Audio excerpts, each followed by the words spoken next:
দেখাবো আলুর পদ। এটা একটু আপনি যদি একটু বিশ্লেষণ করতেন, আসলে আপনারা কিভাবে আলুর পদ দেখান? আমরা আসলে তাদেরকে যখন বন্দী হিসাবে অথবা কনভিক্টেড হয়ে চলে আসে, তাদেরকে কিন্তু একটা কাউন্সেলিং এবং মোটিভেশনাল সেশনের মাধ্যমে তাদেরকে যেমন আজকে আমি নিজেই করেছি যে তাদেরকে কাউন্সিল করেছি মাদক যাতে তারা না খেয়ে সরে আসে। এখন মাদক সংক্রান্ত অপরাধের জন্য তারা বিভিন্ন কারণে চলে আসছে। তো আমি বলেছি, "আমি মাদক খাচ্ছি না, আমার কি কোনো ক্ষতি হয়েছে?" তারা বলছে, "না ক্ষতি।"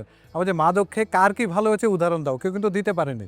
সো আমরা এরকমভাবে বিভিন্ন এক্সপার্ট যারা আছেন তাদেরকে মোটিভেট এবং কাউন্সেলিং করে তারা যাতে অপরাধ জগৎটা থেকে বের আসেন, ডিসকানেক্টেড হয়ে যান এবং তাদেরকে কারাগার থাকা অবস্থায় তাদেরকে যেমন আমরা শিক্ষার জন্য তাদেরকে প্রমোট করছি। কেউ যদি পড়াশোনা করতে চায়, কেউ যদি নিজেকে ভোকেশনাল কোনো ধর্মচর্চা ধর্মচর্চা করতে চায়, কেউ যদি নিজেকে ভোকেশনাল, আমরা প্রায় ৩৯টা টাইপ অফ আইটেমে তাদেরকে ট্রেন করছি।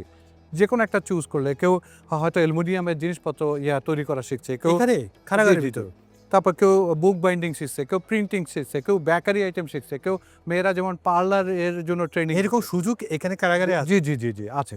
সো এরকম টোটাল সবগুলো কারাগারে সবগুলো নেই, বাট যেখানে আমার স্পেস আছে ওখানে কিন্তু আমি ভালোভাবেই করতে পারছি। যেমন বন্দীরা আমার এখন সাবান বানাচ্ছে, আমার বন্দীরা বালিশ বানাবে, আমার বন্দীরা জুতা বানাচ্ছে, জামদানি শাড়ি বানাচ্ছে, আপনার টাঙ্গাইল শাড়ি বানাচ্ছে, গামছা বানাচ্ছে, লুঙ্গি বানাচ্ছে। This are reality. এবং আপনি যদি দেখেন যে আমরা রপ্তানি মেলায় কিন্তু আমরা কনজিকিউটিভলি গত ২ বার আমরা কিন্তু প্রথম এইবার আমরা জব্বারের বলি খেলা আমরা দেখেছি। কিছু ঝাড়ু টাড়ু ছোট আঙ্গিকে আমরা চেষ্টা করেছি। So this are reality. এবং তারা কিন্তু অনেকেই, এবং সবচেয়ে বড় কথা হচ্ছে তারা ট্রেনিং পাওয়ার পরে তাদেরকে যখন বাইরে যাচ্ছে তাদেরকে কিন্তু আমরা ইকুইপ করার চেষ্টা করছি। মেশনের কাজ শিখছে তাকে টুলস দিচ্ছি, ইলেকট্রিকের যে কাজ তাকে একটা বক্স দিয়ে দিচ্ছি। যারা সেলাই কাজ শিখছে তাদের কিন্তু আমরা সরকারের বিভিন্ন সংস্থা থেকে হেল্প করে, আমাদের এনজিওরা অনেকে আছেন হেল্প করেন, তাদের মাধ্যমে কিন্তু সেলাই মেশিন থেকে শুরু করে অনেক ইকুইপমেন্ট তাদেরকে দিচ্ছি, তারা তাহলে বাইরে যেতে কাজ করতে পারেন।